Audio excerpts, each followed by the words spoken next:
2 years ago, elders from this church heard a shocking story. This young woman told them her father was sexually abusing her. The elders called her a liar. I said to them, well, what are you meant to do then if he's doing something wrong? And they said, come to us and you'll deal with it. And I said to them, well, I've already spoken to you and you've told me I'm a liar. The elder sent her home to her father. They didn't tell her that 3 years earlier he'd confessed to them that he was abusing her sister.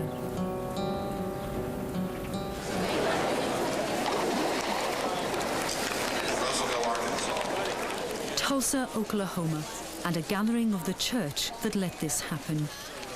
Over 6,000 Jehovah's Witnesses are in town for their district convention. Panorama is here too. We're looking for answers from the leaders of an organisation that's under fire, facing mounting allegations that it's shielding abusers, silencing victims, and putting children at risk. It's a worldwide problem that is of epidemic proportions within the organisation, and no one knows about it unless your child was molested.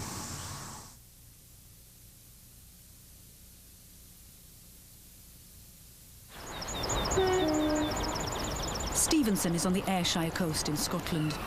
It's a quiet holiday resort, a close-knit town and home to a thriving community of Jehovah's Witnesses. Door-to-door service, Bible studies and conventions were at the heart of family life for this young woman. But now she's left the church, which she says betrayed her. She doesn't want to be recognised. She had a strict religious upbringing, her parents wedded to the biblical principle that the father is head of the household. We'd pray together kind of thing. I mean, we'd pray before meals and we'd pray before going to bed and ask God for help and ask God for forgiveness for anything we've done wrong that day. He was very strict. I was scared of my dad for years. I was really frightened of him. She and her sister spent hours playing alone. Their father taught them that outside influences were bad. He prohibited friendships outside the church. But from the age of 11, her make-believe games hid a painful truth. Her father had started to abuse her. I was in my bed one night and that's when my dad came through and started touching me and feeling me. I just lay there hoping it would go away. Witness statement at Salcoats Police Office. Over the years since I was 11 until I was 15, my dad had done things to me that he shouldn't have done, like rub my breasts, finger me and try to have sex with me. I remember when we were in Perth, we were staying in a tent. He started to touch me and he made me touch him and he made me put his penis in my mouth and things like that. Were you scared? Terrified. There was one time my dad had told me if I'd ever told anyone about this, he would rip me apart. For years, she kept quiet. But one Sunday, after a meeting at the Kingdom Hall, she asked to see church elders. She needed their help. We just told them everything that happened. Did they tell you that this was serious, that you should go to the police, that they would go to the police for you? No, they didn't tell me anything like that. They didn't make any mention of the police. They said they'd deal with it? Mm-hmm. After that, they'd called my father in. And they had a very, very long chat with him. And then eventually he came out and we went home and that was the end of it. When confronted, Ian Cousins confessed he was abusing his daughter. He said he was sorry, so the elder sent him home with her. The abuse continued. Cousins was reproved or admonished publicly by the elders, but church policy meant that no one was told why, not even his younger daughter. It was announced on the platform that Ian Cousins has been reproved. And after that, I went to one of the elders and asked, well, why has he been reproved? And he said it's because of something he did wrong, but he wouldn't tell me what it was. Even when her sister moved out, sick of the abuse, Alison still didn't know why. She missed her sister and was lonely. With one daughter gone, Ian Cousins turned on the other.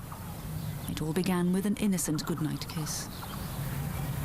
I gave him a kiss, like a peck in the lips, and then I tried to get up to walk away, and he pulled me down and he forced his tongue through my teeth, my clenched teeth, and he tried to put the blame on me and said, do you really think you should be doing that? He blamed you? Mm-hmm.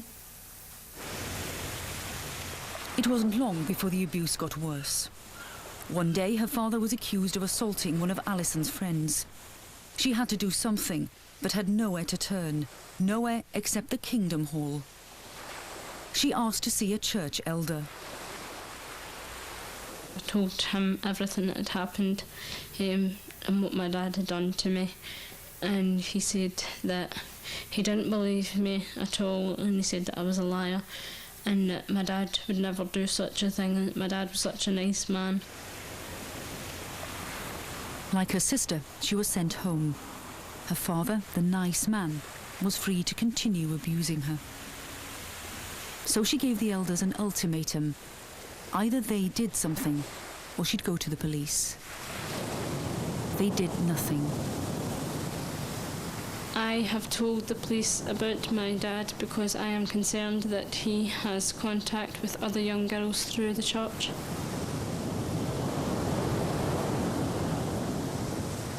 Some of these people gave good statements and very, very positive in their attitude and support of Alison and her sister.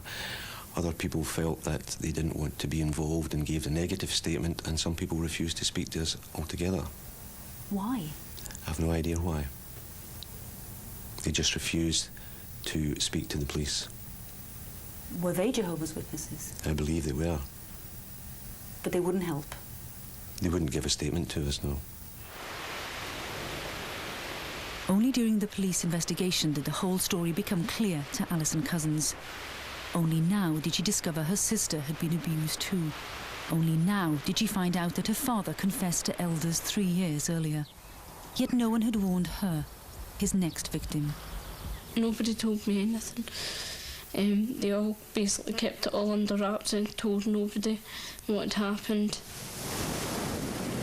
What they did was keep a record of her father's name and confession on a church database, a register of suspected and convicted paedophiles to be monitored. We asked Alison Cousins to obtain a copy of her records using the Data Protection Act. There, in black and white, was proof that the Jehovah's Witnesses had known for 3 years that her father was a self-confessed paedophile. Yet far from monitoring him, the elders twice turned a blind eye to his abuse of his daughters. When he confessed to church elders, Cousins got a mild rebuke. When he confessed in court, he got 5 years in jail. I believe we were the last to know. They had told several people before coming to the police, and these people had not reported it either to the police or the social services. We have a duty to protect, and if we're not told, we're unable to protect.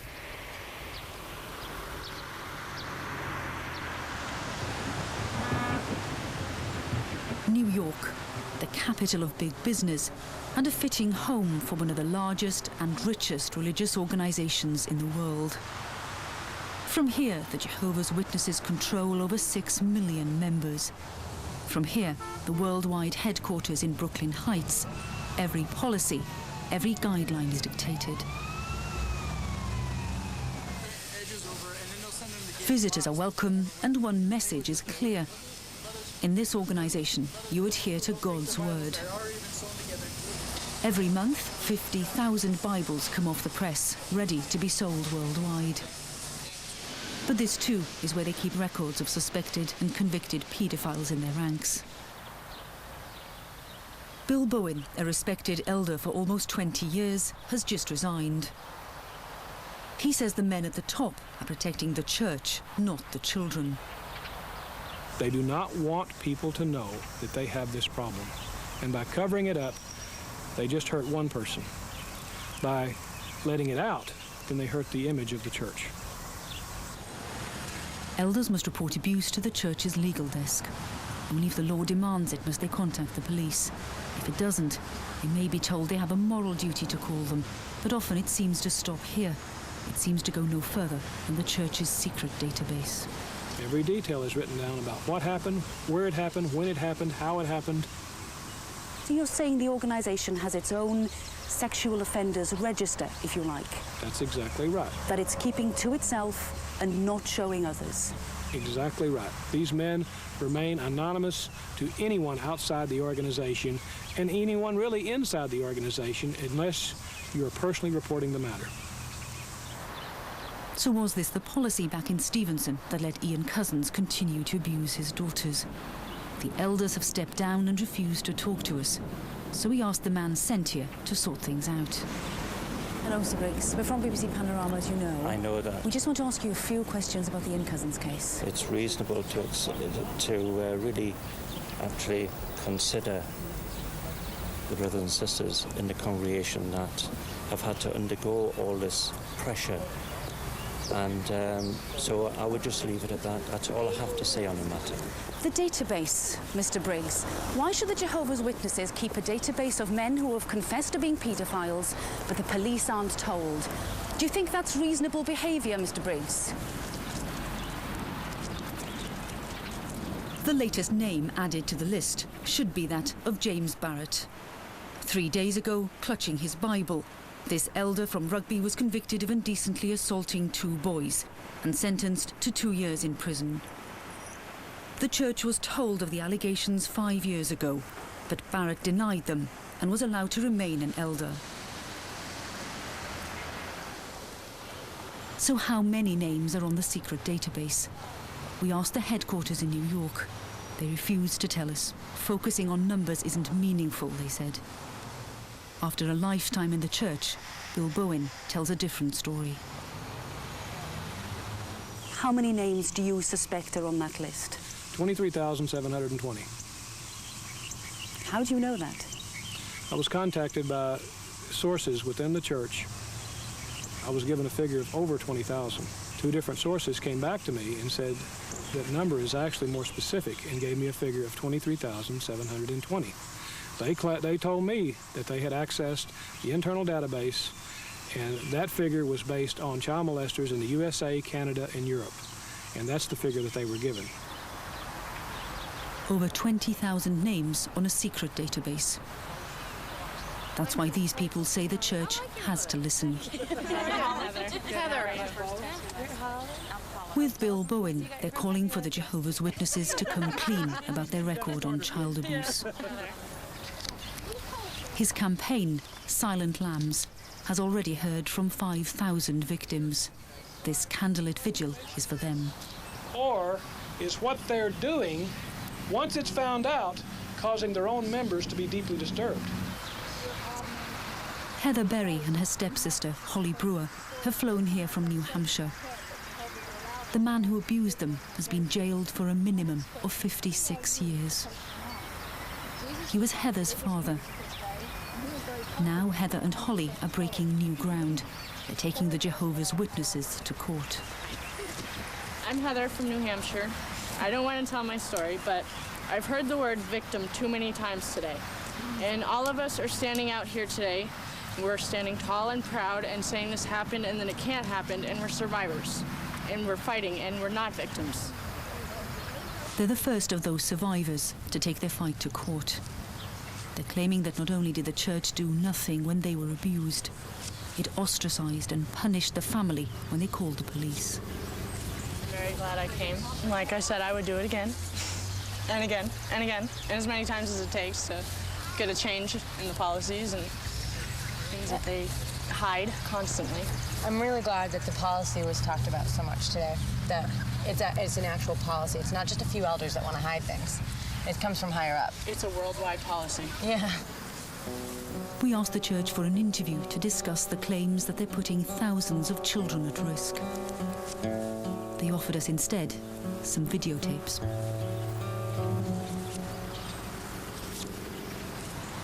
Here we have it, a box full of tapes, in fact. Jehovah's Witnesses' response, progressive understanding of paedophilia, education through publications, and one marked policies, and I'm told that's where we should get some answers. That night we watched the tapes looking for those answers. In long letters, the organisation had told us the welfare of children is of paramount concern to them, that they have a forceful child protection policy. We wanted to see it spelled out. We've heard the suggestion that our policies may not be adequate to cover the problem of child molestation, but that's not the case at all. The policy couldn't be simpler. The elders should deal with all allegations of abuse. I think that's a very good policy, that the elders, essentially would take charge of the situation of reporting the abuse to the authorities. But the authorities they're told to contact aren't the police. It's their own legal desk. Fact of the matter is, we have a very aggressive policy to handle child molestation in the congregation, and it is primarily designed to protect our children. So how aggressive is it in practice? Just over a year ago, Bill Bowen rang the legal desk in New York, asking how he should handle an allegation of abuse in his congregation. The advice he was given has little to do with protecting the victim. He was told to go back to the man accused. You just ask him again, now, is there anything to this? If he says no, then I would walk away from it. Yeah. Leave it for Jehovah. He'll bring it out. Yeah. But don't get yourself in a jam. Leave it to Jehovah. That, according to thousands of victims, is the Jehovah's Witness child protection policy laid bare. No one knows more about that than Sarah Poisson. Holly Brewer and Heather Berry's mother knows her loyalty to the church cost her daughters dearly.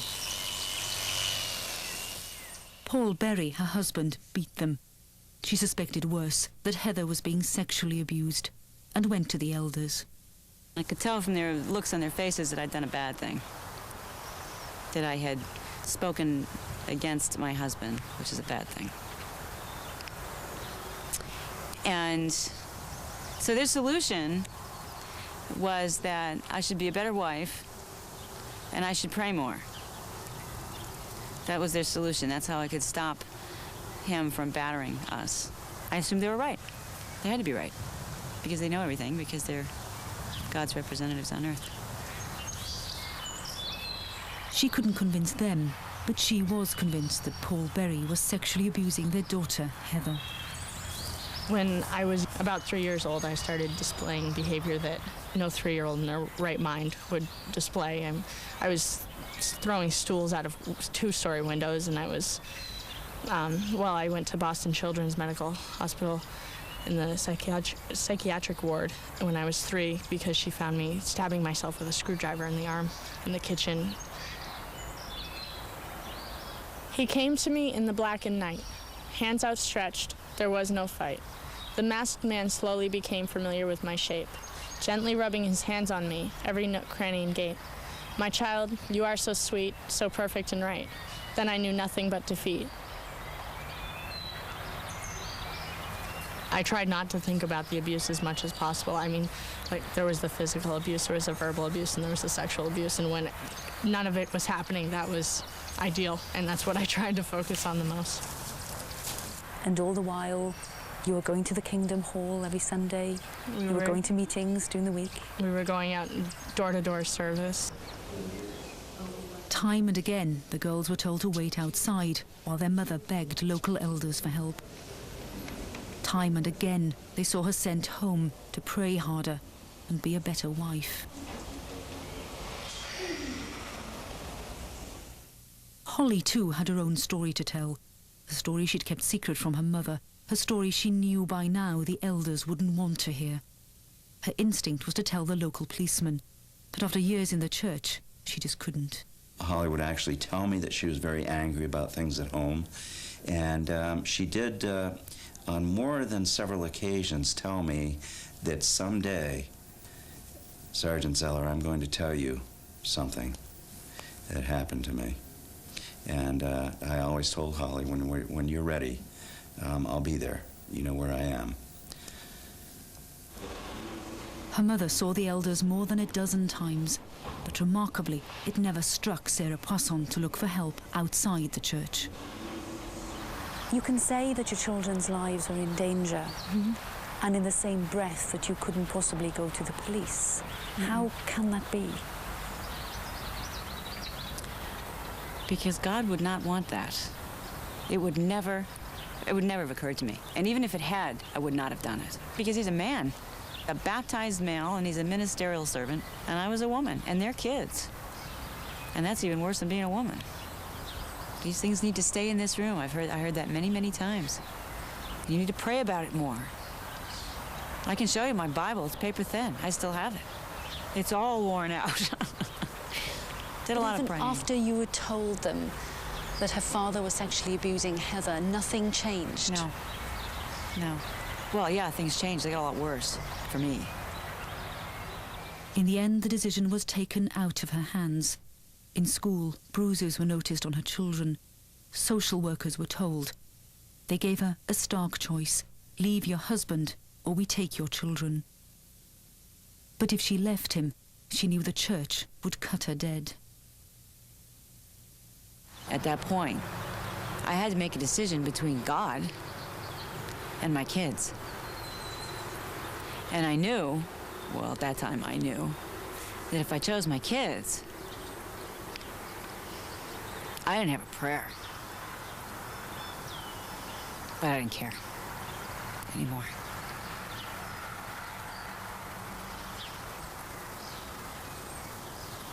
So we lost everything in one day. Sarah Poisson had no life outside the Kingdom Hall. When the congregation cast her out, she had no choice but to move away. She didn't just lose every friend she had. Overnight, she was homeless, penniless, scraping a living to bring up her children. The friends they'd had openly shunned them. But with the family now free of the church, Holly could finally tell her mother the truth. Her stepfather had abused her too. When he tried to gain access to her younger sister, Holly finally did what the elders hadn't. She walked into the local police station. It was clear to me that it was a life's crossing, a road to cross. Never any doubt in my mind that Holly could do it. It was a tremendous effort on her part. And it smacked of raw courage from beginning to end.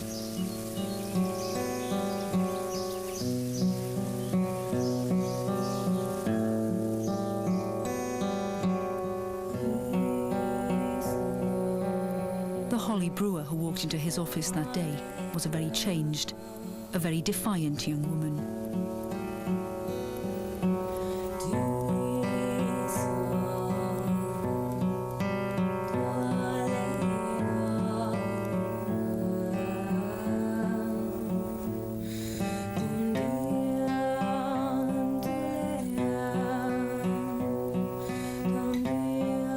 My earliest memory is like about 3 years old. My latest memory is 10 years old. And he gradually worked into being interested in me to full-blown sex, intercourse, over those years. It was a harrowing time. The police took Holly back to the house where the abuse had started. He had a room that he had found in our very, very old house that was underneath the barn that you had to crawl through a hole to get to. And once you were in there, you were isolated from the entire house and from everything. And that's where everything would go down. Would he kneel down on next to you or over you? He'd sit anywhere, just sit and let me do whatever I was gonna do. Sit like this. All right. And just like, and I'd lean over. Uh-huh. And did he tell you what he wanted you to do? I knew after a while. Okay. She told the police exactly what Berry had wanted, of the brutal sexual assault she'd suffered throughout her childhood. I had no vision of me growing up and being 16. I thought he was eventually going to kill me, you know, and then I'd be free, and that's the way I looked at it. Stop. I'm doing good.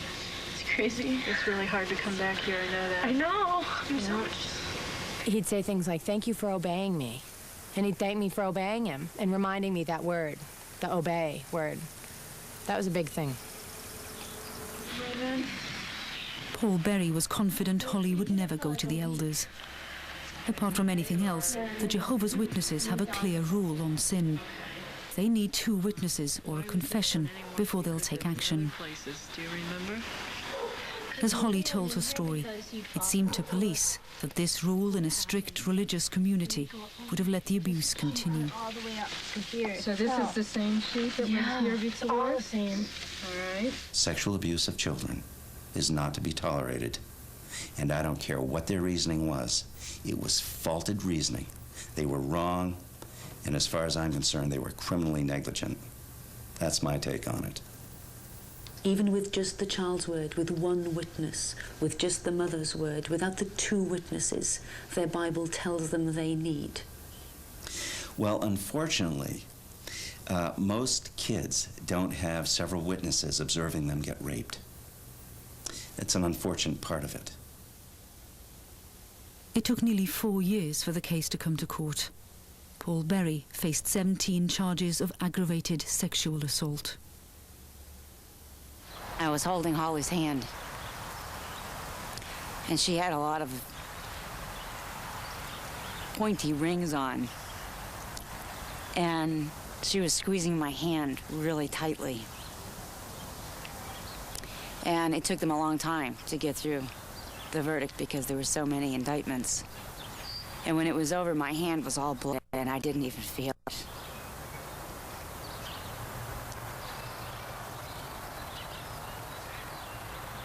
And it was so powerful to be believed.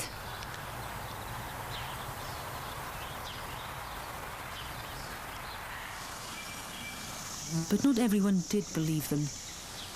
Even after he was convicted by a jury on all 17 indictments, 24 members of the Kingdom Hall turned up at the sentencing hearing. They all appeared to give character statements for Paul Berry. He had already been found guilty, and they found room in their hearts to stand in front of that child and say, "We don't believe any of it." And what they were saying was they didn't believe the child, they didn't believe in the system of justice, they didn't believe the judge, they didn't believe the jury, they didn't believe anyone except themselves. Everything they were saying was, he's such a fine worker. I've worked with him secularly, and, you know, he always shows up to work on time, and he's such a good worker.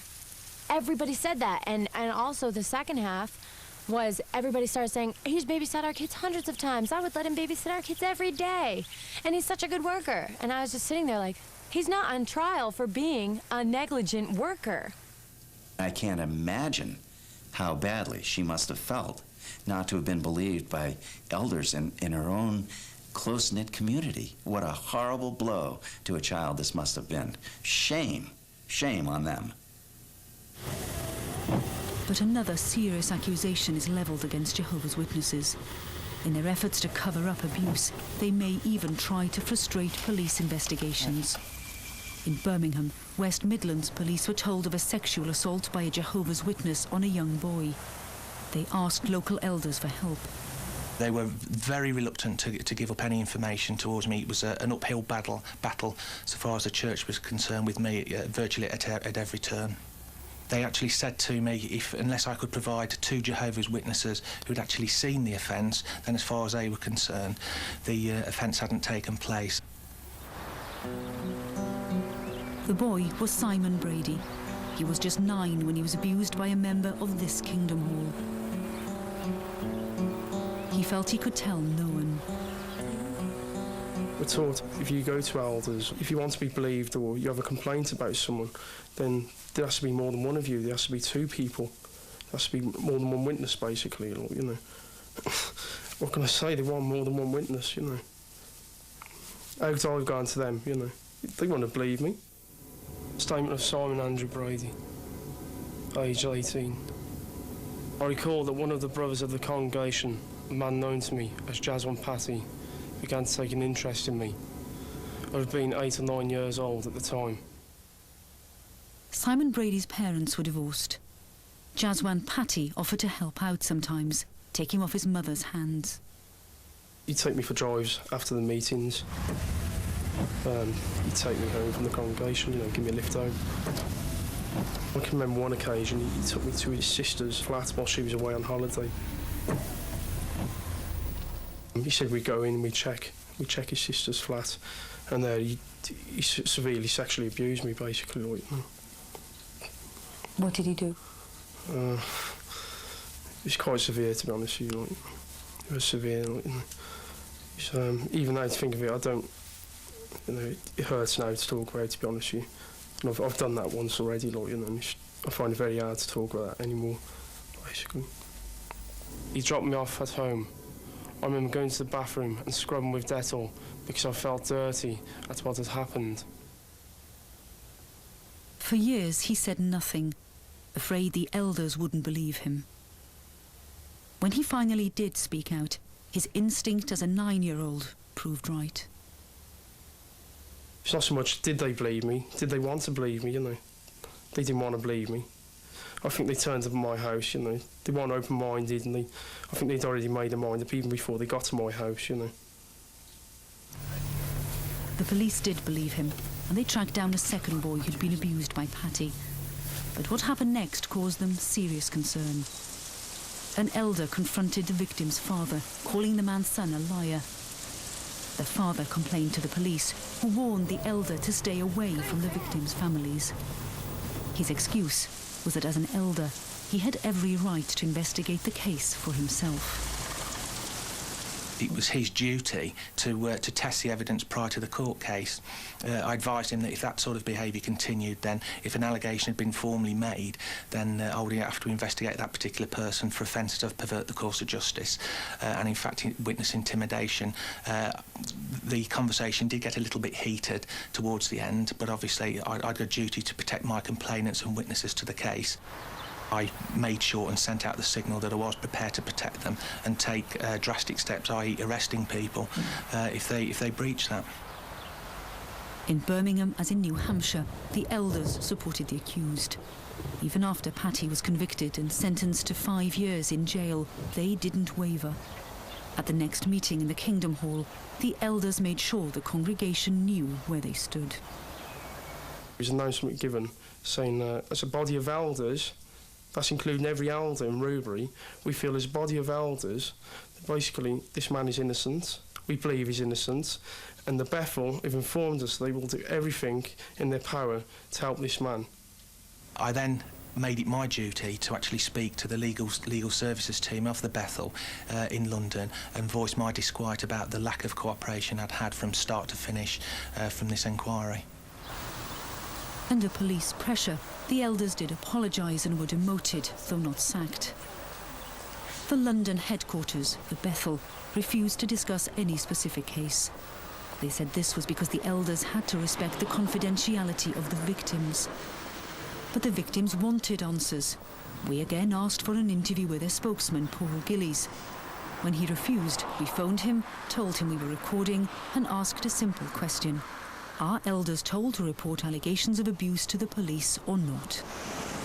The elders' guideline is if you get any single allegation of child abuse come to your attention, phone this office.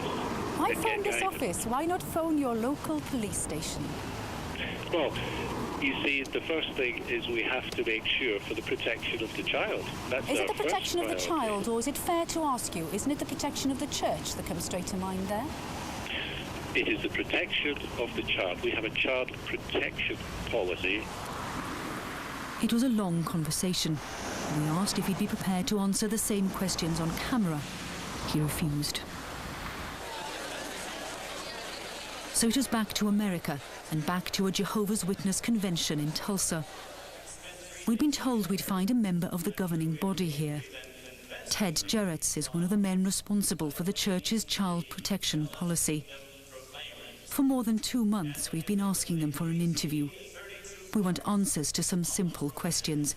Why do they keep their database of suspected paedophiles secret? Why don't they report all allegations of abuse to the police?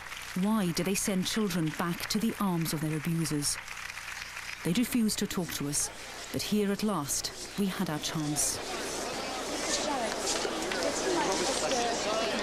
Tell me about the database. How do you justify keeping a list of people, men in some cases, who have confessed to paedophilia, but you have not reported them to the authority? What justification is there for you to keep that list? You have a privacy law.